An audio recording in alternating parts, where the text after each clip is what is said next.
Mesdames, Mesdemoiselles, Messieurs, merci beaucoup de suivre ce débriefing. Débriefing, c'est une émission d'opinion sur B1 Télévision. Aujourd'hui, exceptionnellement, nous recevons une seule personne, Thomas Louaka, Los Angeles. Il est secrétaire général du Mouvement de libération du Congo, le parti de Jean-Pierre Bemba, ancien député national, ancien président de l'Assemblée nationale. Thomas Louaka, merci d'avoir accepté notre invitation. Bonjour, madame. Ok. Alors, c'est vrai qu'il n'y a pas longtemps, vous étiez dont le magazine ITW, là c'était spécifiquement sur un état des lieux général de l'opposition en République démocratique du Congo, mais avec vous on va plancher aujourd'hui sur l'actualité au pays. Première question, comment le MLC a réagi après l'expulsion de Scott Campbell du bureau conjoint des Nations Unies pour les droits de l'homme? Nous avons considéré au niveau de notre parti politique que la réaction du gouvernement à travers son porte-parole était excessif dans les fonds, même dans la forme, parce qu'on a cru comprendre qu'il y a eu même des insultes, ce qui n'était pas nécessaire. Donc nous avons considéré que la réaction a été disproportionnée lorsque les gouvernement conteste certains éléments de ces rapports. La solution, ce n'est pas chasser l'homme, la solution, c'est en discuter, en parler, apporter des contre-éléments. Parce qu'aujourd'hui, quelle est la situation? Il y a un rapport, Scott Campbell, et de l'autre côté, la réaction du gouvernement, on a chassé M. Scott Campbell. Mais les fonds du dossier, il faut qu'on en parle. Est-ce qu'il y a des éléments excessifs ou bien non véridiques ou des éléments faux dans ces documents? Il faudrait que le gouvernement puisse apporter toute la lumière. Donc pour nous, la réaction est excessive. On le reproche d'avoir été partial et trop critique. Mais justement c'est ça le sens même d'un débat. Les gouvernements doivent aujourd'hui apporter des éclaircissements point par point sur quel point M. Campbell a été excessif, sur quel point il a été trop critique. Nous, l'opinion nationale et internationale, nous voulons être édifiés sur ce qui s'est réellement passé. Nous avons tous salué l'opération Likofi à l'époque parce qu'à un certain moment, Kinshasa, la nuit, était devenu un véritable Far West. Donc, c'était une nécessité. Est-ce que maintenant, dans l'accomplissement de leur mission, la police nationale a commis des excès? C'est ce qu'il faut établir parce que nous ne voulons pas qu'en voulant chasser et combattre des Koulouna, et certains éléments de l'État se comportent comme des Koulouna. C'est justement les fondements d'un État de droit. L'État n'a pas le droit de réagir comme les voyous. Le sit-in de l'opposition à l'ambassade des États-Unis lundi a été étouffé dans l'œuf. Oui, les avions ont eu l'idée qu'ils pouvaient, je ne voyais d'ailleurs pas les rapports avec l'ambassade des États-Unis, aller faire un sit-in là-bas. Il paraît que les autorités les ont empêchés de faire cela.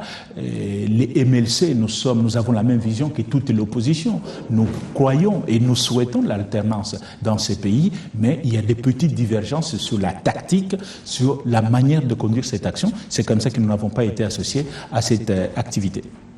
Ah, vous n'y étiez pas. Non. Mais il y a cette tendance maladive de l'opposition à rechercher un arbitrage étranger dans les affaires purement nationales.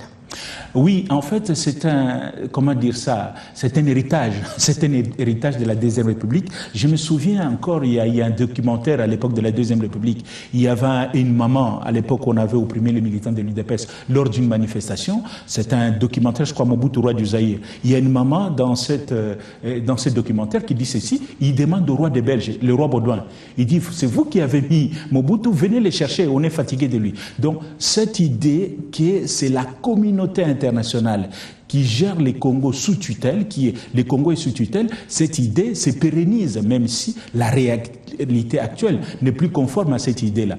Nous, les MLC, nous voulons nous assumer totalement. C'est vrai qu'il y a des choses que la communauté internationale, les amis du Congo peuvent nous aider à faire, mais je reviens des États-Unis il y a très peu. Un ami américain m'a dit ceci, les changements au Congo, c'est 90% du travail des Congolais et 10% du travail de la communauté internationale. Et la perspective d'un dialogue majorité-opposition semble de moins en moins à l'ordre du jour. Est-ce que au MLC, vous y croyez encore ? Non, voici la conception que nous avons du dialogue. Le dialogue politique est un lubrifiant. C'est un lubrifiant politique qui permet à ce que les choses tournent, marchent, fonctionnent, les institutions se déroulent normalement. Donc pour nous, la culture du dialogue doit être une culture permanente. Alors que d'autres considèrent que les dialogues est sporadique, les dialogues est événementiel. C'est lorsqu'il y a quelque chose qu'il faut se parler. Nous, on veut un dialogue permanent. Maintenant, les problèmes qui se posent, c'est pour ça d'ailleurs, parfois les gens se posent la question, la disponibilité du MLC lorsqu'il s'agit des questions nationales qui intéressent les intérêts fondamentaux du peuple congolais. Le MLC a toujours répondu présent parce que nous croyons aux vertus du dialogue. Maintenant, certains amis souhaitent qu'il y ait un autre dialogue, événement actuellement, et le MLC pourrait prendre part à condition qu'on nous détermine l'ordre du jour et les participants. Une autre perspective qui s'éloigne de plus en plus, c'est celle d'un gouvernement de cohésion nationale obtenu aux concertations nationales auxquelles vous étiez. Oui, nous étions en concertation nationale, nous ne regrettons pas, je tiens à le dire ici, nous ne regrettons pas notre participation aux concertations nationales parce que nous avons pu obtenir quelque chose. Aujourd'hui, certains journalistes ont recouvré leur liberté grâce aux concertations nationales, en particulier, je citerai les jeunes Palata, qui avait été arrêté et qui a été amnistié. Il y a eu d'autres personnes qui ont été amnistiées. On parle du Fernando Coutinho qui a été amnistié. Donc nous ne regrettons pas, Chaloupa, nous ne regrettons pas notre participation. Mais c'est vrai qu'aujourd'hui, sur les 700, plus ou moins 700 recommandations des concertations nationales, la grande majorité est en souffrance. Mais vous avez évoqué l'une des recommandations gouvernement de cohésion nationale.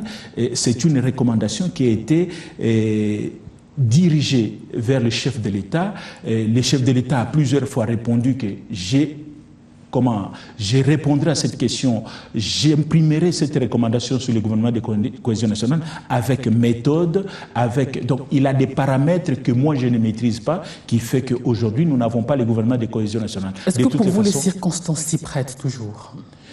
Si un gouvernement de cohésion nationale est nécessaire, nous pensons que la situation telle qu'elle est là, le gouvernement de cohésion nationale est toujours d'actualité. Qu'est-ce qui se passe? Nous avons l'insécurité qui reprend à l'Est.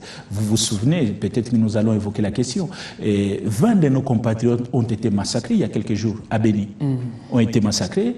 Il y a de plus en plus de bruits persistants sur la résurrection du M23 dans les Bakatakatanga qui reprennent aussi là-bas. Donc l'insécurité commence à gangréner encore l'environnement politique. La paupérisation de la population au-delà de la propagande de l'État qu'on nous fait à travers les médias tous les jours, la situation sociale se détériore. Nous pensons que, comme nous l'avons expliqué, les concertations, c'était quoi? Les concertations, c'était dans un match de basketball, c'était un moment de pause.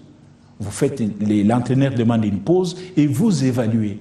Pourquoi nous sommes en train de perdre? Et nous considérons jusqu'à aujourd'hui, le Congo est en train de perdre. Maintenant, si on doit reconfigurer l'équipe nationale pour que les Congo reprennent à marquer des buts, c'est une bonne chose, il n'y a pas de moment pour ça. Aux Nations Unies, Joseph Kabila a dit que le Congo était debout. Oui, le Congo était debout, mais ça dépend d'où on part. Nous considérons honnêtement qu'il y a beaucoup de choses qui ont été faites. Le président Kabila a parlé de 13 ans depuis qu'il est aux commandes de l'État, donc à partir de 2001, des choses ont été faites, il faut les reconnaître, il faut être honnête, mais nous, au MLC, nous considérons qu'on pouvait faire mieux.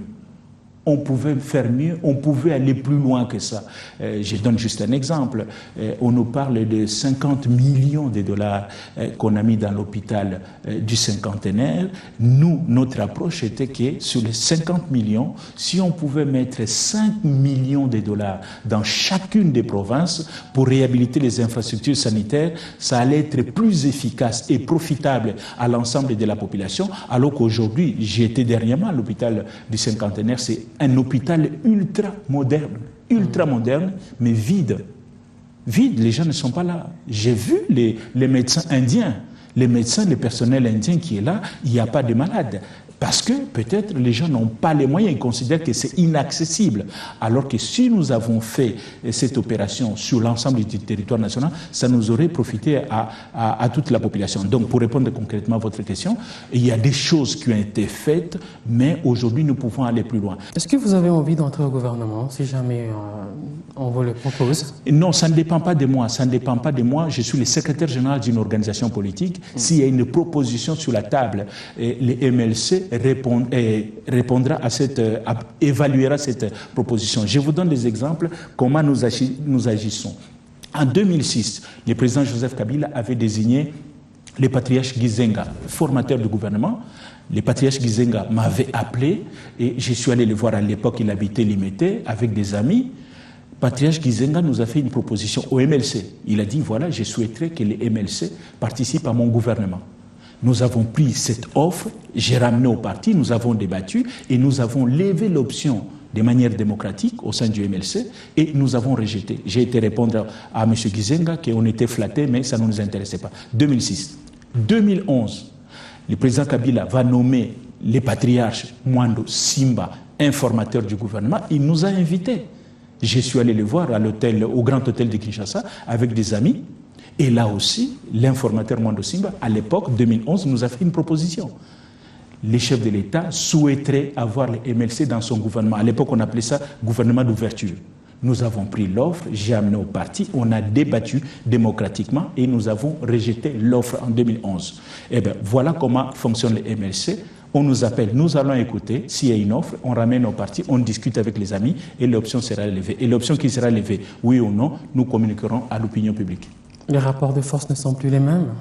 La situation a évolué, mais je ne veux pas commencer à anticiper sur un débat qui n'a pas encore eu lieu. Et c'était quoi les raisons pour lesquelles vous rejetiez ces offres? Oh, pour plusieurs raisons. D'abord, la conception même que le patriarche Gizenga avait de son gouvernement et des choses, la vision qu'il avait, des changements qu'il devait apporter, nous avons considéré qu'il y avait un décalage entre la réalité et la perception qu'avait le patriarche Gizenga. Je vous donne un exemple. Antoine Gizenga, il a fait plus de 40 ans d'opposition. Et il devient Premier ministre grâce au président Joseph Kabila. Et là, son gouvernement, la première mesure qu'Antoine Gizenga va prendre et il va annoncer, c'était l'interdiction de l'alcool frélaté, la soupe natolo. Et nous avons considéré qu'il y avait d'autres priorités que ça. Donc on n'avait pas les mêmes priorités. Ce qui se racontait, c'était que vous exigez des portefeuilles qu'on ne pouvait pas vous accorder. Non, c'était pas. C'était vraiment une question de perception. On n'avait pas la même perception des choses. L'éventualité d'une révision de la Constitution accapare l'actualité depuis plusieurs mois. On a presque tout entendu. Que faudra-t-il ajouter aujourd'hui? Non, les MLC réitèrent ces positions. Nous avons fait un communiqué il y a longtemps, le 10 juin 2014, et nous avons donné notre position là-dessus. La position n'a pas varié. Lorsque vous regardez la Constitution, notre Constitution, il y a deux sortes de dispositions. Il y a les dispositions non révisables et les dispositions révisables. Sur les dispositions non révisables, les MLC disent non.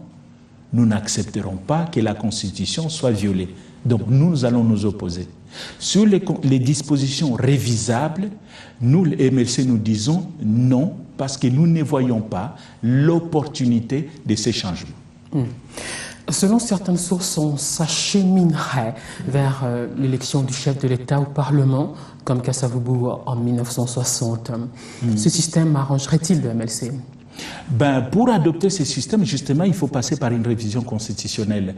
Et nous considérons que il faut que ces débats soient dépersonnalisés et qu'aborder ce genre de questions en ce moment même, c'est-à-dire qu'on veut modifier les règles du jeu pendant le jeu.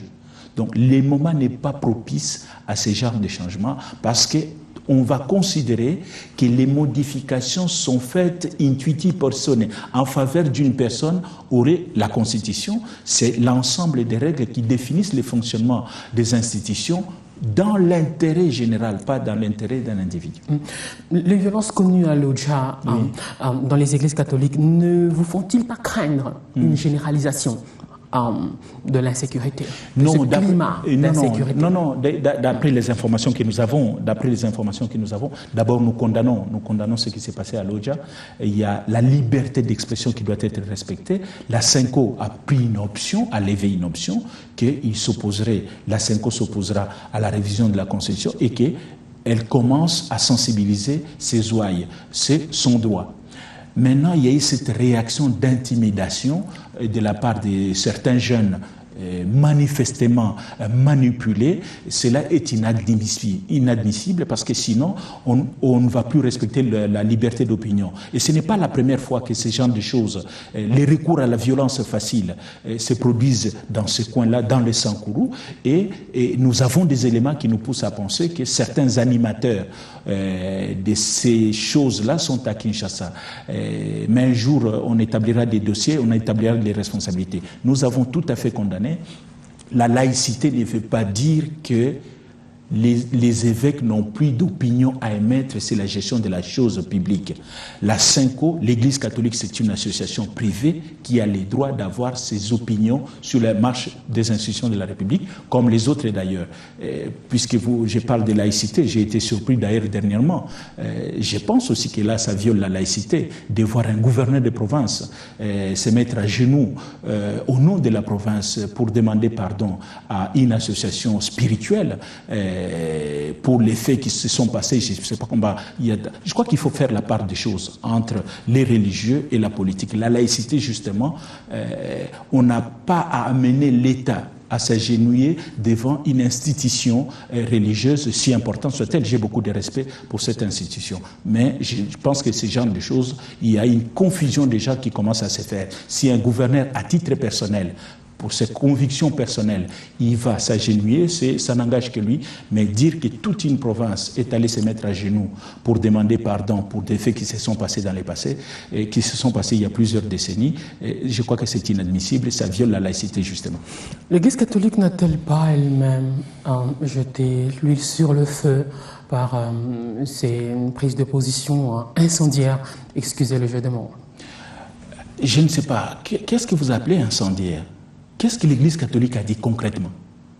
L'Église catholique a dit il y a de plus en plus des idées qui circulent au sein de la classe politique en faveur de la révision constitutionnelle. Moi, Église catholique, j'ai dit que ce n'est pas une bonne chose. C'est ce que l'Église catholique a dit. Et l'Église catholique a dit je m'engage à sensibiliser mes croyants, mes chrétiens, pour que cela ne se fasse pas. Je ne vois pas ce qui est d'incendiaire, c'est un débat et je pense que l'Église catholique a le droit d'émettre son point de vue là-dessus. Autre violence, le massacre de Béni attribué aux ADF Nalu. Estimez-vous que la brigade internationale et la MONUSCO sont encore efficaces ou êtes-vous de l'avis de ceux qui estiment que la mission des Nations Unies au Congo a montré ses limites 15 ans de présence au Congo d'ici décembre? Non, ces débats me désolent un peu. Qu'est-ce qui se passe en réalité? Nous sommes dans la situation d'un propriétaire, un monsieur qui a sa maison, et il y a l'incendie dans sa parcelle ou dans sa maison. Il y a des voisins, les gens du quartier comme on appelle, qui viennent l'assister pour éteindre le feu. Et maintenant, le monsieur, il commence à évaluer le travail de ses voisins. Il dit, voilà, depuis 3 heures, vous êtes là, vous n'êtes pas efficace. Vous n'êtes pas efficace à m'aider à éteindre mon feu. Vous foutez rien. Vous foutez rien, voilà exactement. Vous ne faites rien et à la limite, le propriétaire prendrait une chaise longue et il va s'allonger, il va dire, ben voilà, les voisins vont éteindre le feu. Non, ils ne sont pas obligés de venir. Ils sont là. Mais ils sont là pourquoi? Ils sont là pour manifester la solidarité de la communauté internationale. Le Congo, nous devons être reconnaissants parce que nous ne sommes pas le seul pays à problème dans le monde. Ils sont là, mais moi je pensais plutôt que nous devons tout faire pour ne plus avoir besoin d'eux. Ça veut dire quoi concrètement? Ça veut dire restaurer l'autorité de l'État. Pourquoi la MONUSCO est là? La MONUSCO est là pour suppléer aux carences de l'État congolais. Mais les jours où nous aurons une armée digne de ces noms, efficace, professionnelle, et qui peut nous aider à résoudre ces problèmes, c'est faisable et nous l'avons déjà fait dans le passé. Il est possible d'avoir une vraie armée dans ces pays. Les jours où nous aurons une administration digne de ces noms, alors qu'aujourd'hui, dans certains coins, l'administrateur du territoire est paupérisé, c'est presque un va-nu-pied. Les jours où nous aurons donc un système judiciaire, donc l'État dans ses prérogatives régaliennes qui existent réellement, nous n'aurons plus besoin. Et à ce moment-là, je crois que je serai le premier à apporter un petit cadeau que j'achèterai au Wenzabi Kekola, au marché des arts, pour offrir à M. Kobler en disant: M. Kobler, nous avons été contents et vous nous avez assisté pendant des années, mais aujourd'hui, reprenez votre avion, vous devez partir parce que nous sommes devenus capables de nous assumer nous-mêmes. On est en pleine réforme de l'armée. Oui, on est en pleine réforme, mais on peut quand même accélérer parce que c'est vrai que depuis, je crois, une dizaine d'années, nous sommes toujours dans la réforme de l'armée. Et apparemment, nous n'avons pas encore trouvé, en tout cas, les gouvernements n'ont pas encore trouvé la bonne formule. C'est notre armée qui est arrivée à venir à bout du M23 l'année dernière. Oui, je ne veux pas mais remettre en cause la vaillance des FRDC, donc beaucoup des officiers que je connais personnellement, mais il ne faut pas non plus minimiser l'apport de la brigade internationale dans la neutralisation du M23, pas seulement la brigade, la pression de la communauté internationale, peut-être les gens ne le savent pas. Certains acteurs majeurs de la communauté internationale ont fait pression sur les Rwandais pour que les Rwandais ne puissent pas envoyer des renforts pour le M23. Les jours où l'offensive devait être lancée contre le M23, des hauts responsables américains ont appelé le président Kagame, rwandais, pour lui dire de ne pas bouger. Et il n'a pas bougé. Donc il y a cette pression diplomatique, l'offensive des FRDC et l'apport logistique militaire de la brigade internationale qui a fait qu'aujourd'hui, nous avons résolu ces problèmes. Le procès de Jean-Pierre Bemba, la Cour pénale internationale, n'est quasiment plus médiatisé. Il en est à quel stade à ce jour? On est, disons, à la stade finale. Stade final, ça veut dire quoi? Maintenant, normalement, ce mois-ci, il était prévu les 13 ou les 14 octobre. On appelle ça les déclarations finales. C'est-à-dire quoi? L'accusation, le juge lui a donné à l'accusation une semaine pour faire ses déclarations finales, ou bien les réquisitoires, et puis les parties civiles, les représentants des parties des victimes, avaient aussi une semaine pour présenter, et puis la défense de mon président national Jean-Pierre Bemba avait droit à 2 semaines. Donc c'est vraiment la dernière phase avant que les juges se retirent en délibéré. Il était prévu normalement qu'au mi-janvier, 15 janvier, la sentence, la décision de la Cour sur le dossier Jean-Pierre Bemba soit connue. Malheureusement, il y a eu encore un petit report. Maintenant, le procès va reprendre le 10 novembre, mais nous pensons en tout cas, dans les 5 prochains mois, nous serons fixés sur le sort de notre président national. Notre vœu le plus sincère, et c'est notre croyance aussi, qu'il soit acquitté, et nous espérons que dans 5 mois, nous serons fixés là-dessus. Ok, on saura donc dans 5 mois si Jean-Pierre Bemba va rester en prison ou pas. Tout à fait. Le gouvernement a émis des réserves quant à l'accueil sur le territoire congolais de Fidel Babalam, dans l'éventualité d'une libération provisoire de ce dernier par la CPI. Oui, mais l'épisode Babala, il faut que les gens, l'opinion soit fixée. Voici exactement ce qui s'est passé. Au mois de janvier de cette année, la ministre de la Justice, Mme Mumba, a écrit à la CPI officiellement pour informer la CPI qu'au cas où on accordait la liberté provisoire à l'honorable Fidel Babala, il sera le bienvenu dans son pays parce qu'il est député en activité. La ministre de la Justice de la RDC, Mme Mumba, mois de janvier. Au mois de février, le procureur général de la République écrit à la CPI pour dire que nous sommes réservés, au cas où vous accordez la liberté provisoire à M. Babala, qu'il revienne au Congo parce que sa présence pourrait porter atteinte à l'ordre public. Donc, janvier, février, 2 autorités congolaises se contredisent. Au mois d'avril, La CPI a demandé aux autorités congolaises, il dit, je vous donne jusqu'au 26 mai, fixez-moi, quelle est votre position définitive? La ministre dit ceci, le PGR dit ceci. Et au mois, je crois que c'était le 24 mai, la ministre de la Justice, Mme Mumba, a écrit à la CPI et dans cette correspondance, elle s'alignait, malheureusement pour nous et pour Fidel Babala, elle s'alignait sur la position du PGR en disant « M. Babala ne sera pas le bienvenu dans notre pays ».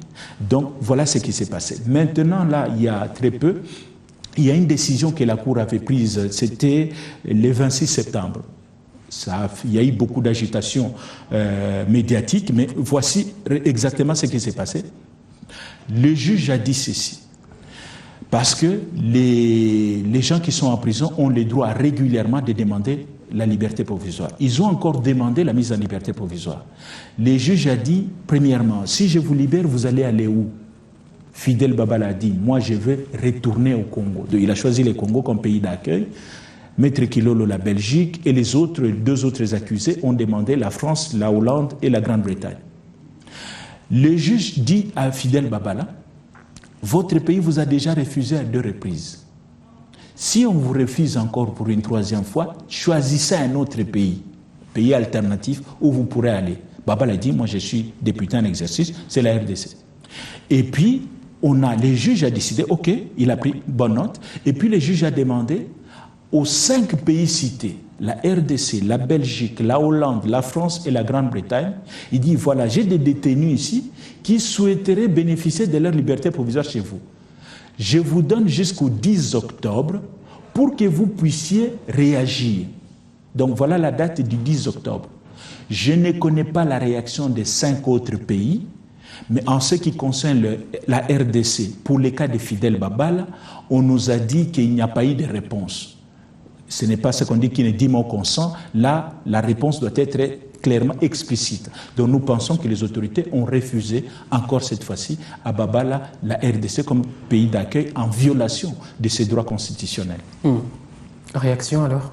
Réaction, nous avons condamné. Nous allons continuer justement à parler avec les autorités. Si on veut bien qu'il y ait de la cohésion, si on veut bien qu'il y ait de l'alchimie. La dernière fois sur votre chaîne, j'expliquais justement que l'opposition et la majorité ne devront pas avoir des relations antagoniques où on gère la République à tour de rôle. Quel est l'état d'esprit aujourd'hui de beaucoup d'opposants?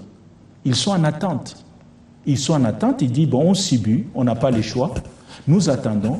Les jours où nous allons accéder au pouvoir, les autres, ils n'auront qu'un seul choix, c'est de prendre des pirogues et traverser pour Brazzaville. Et ça, ce n'est pas bon. On ne va pas développer le pays avec cet état d'esprit où des groupes colonisent l'État à tour de rôle. Il doit y avoir un climat apaisé. Fidel Babala a le droit de revenir dans son pays, puisqu'il est toujours député, il n'a jamais été invalidé. Il est député en exercice, c'est tout à fait normal, puisque l'Assemblée nationale ne conteste pas son mandat, qu'il revienne exercer son mandat. On termine par les finances. Un mot peut-être sur la bancarisation de la paye des agents et fonctionnaires de l'État. L'Union congolaise des banques réclame au gouvernement le paiement de ce qu'ils appellent la rémunération impayée depuis le mois de janvier. Non, voilà, il y a un peu de mystification dans la communication du gouvernement sur beaucoup de choses. On aura le temps de revenir là-dessus. Je vous donne un exemple. On a dit bancarisation, c'est la modernité, bancarisation. Mais on n'a pas dit aux fonctionnaires que les banques sont des services. Ils vendent du service et les services ils sont rémunérés. Parce que les banquiers qui fait ces opérations, il vous paye, il a du personnel qui doit rémunérer à la fin du mois. Et ce personnel-là, pour être rémunéré, il doit lui-même faire rémunérer ses services. On n'a pas dit aux fonctionnaires que vous allez payer de l'argent pour cette affaire. Donc, on oblige les gens à ouvrir des comptes rémunérés sans leur dire. Bon, ça c'est fait. Maintenant, aujourd'hui, on se rend compte que le gouvernement a accumulé des arriérés vis-à-vis de ces banques, ce qui porte préjudice. justement au déroulement de l'opération. C'est des choses qu'on fait comme ça. On est dans, je pense, dans une gouvernance des communications, hein, où on veut tout théâtraliser parce qu'on on espère conquérir l'opinion par des actes médiatiques. Alors on fait des choses comme ça, mais ça nous rattrape après. Aujourd'hui, l'association des banquiers est en train de réclamer de l'argent au gouvernement qui n'a pas payé, parce qu'il se retrouve maintenant en difficulté. Oui, c'est le service qui paye, c'est moi qui paye, c'est les fonctionnaires qui payent, et puis on a des difficultés. Mais là aussi, parfois pour les montants qu'on paye aux gens, c'est un peu comme dans d'autres fois, j'entends là, on a rémunéré, on a payé, mais on ne dit jamais quel est le montant qu'on paye. Lorsqu'on vous dit parfois les montants pour lesquels les vieilles mamans font la queue pendant toute une journée devant une banque pour percevoir leur dû, vous serez scandalisé. On termine complètement par cette question. Est-ce que vous vous sentiez concerné par ce portefeuille du bureau, du porte-parole de l'opposition dont on ne connaît pas encore la destination, tout au moins la moitié du demi-million de dollars? Oui, mais là aussi, justement, il y a un ministre, les ministres délégués aux finances. Je crois que M. Kitebi a été, et il y a une motion à son égard, mais les jours où il devait se présenter, comme par hasard, on a découvert qu'il avait une réunion importante à l'étranger. Il va revenir, mais... On expliquait que c'était une mission prévue de longue date, déjà. Oui, mais aussi, il faut avoir le sens des priorités aussi. L'Assemblée nationale, je ne sais pas, peut-être dans notre pays, hein, c'est quelque chose qu'on commence à dévaloriser. L'Assemblée nationale, c'est la représentation du peuple congolais. Je ne vois pas qu'est-ce qui est plus prioritaire au-dessus du peuple congolais. Au-dessus du peuple congolais. Mais soit on ne va pas épiloguer là-dessus. Les ministres vont revenir. Les députés de l'opposition vont vouloir savoir exactement ce qui s'est passé. Comment se fait-il, d'un côté, on empêche, on crée des obstacles pour que l'opposition ne s'organise pas en ayant un porte-parole. De l'autre côté, on fait sortir de l'argent en disant en faveur de cette opposition. Donc il y a un peu de tour de passe-passe là que nous aimerions bien comprendre. C'est un véritable jeu de ping-pong. Eux disent que c'est vous, vous dites que c'est eux qui bloquent la désignation ou l'élection du porte-parole de l'opposition. Non, la loi portant statut de l'opposition est très claire là-dessus, madame. La loi dit ceci, la plénière de l'opposition constituée des députés et des sénateurs est convoquée par le bureau de l'Assemblée nationale et le bureau du Sénat. Vous avez à la tête du Sénat, il y a un opposant. Oui, il y a le président Kengo, bien sûr. Mais est-ce que vous avez... la convocation doit être conjointe. Vous avez déjà entendu un jour où l'opposition est convoquée dans cette plénière et que l'opposition a refusé de venir. Merci beaucoup, Thomas Louaka. C'est moi qui vous remercie. Le Saint-Gela, secrétaire général du MLC de Jean-Pierre Bemba, ancien député national, ancien président de l'Assemblée nationale. Ce débriefing se termine ici. On se retrouve la semaine prochaine.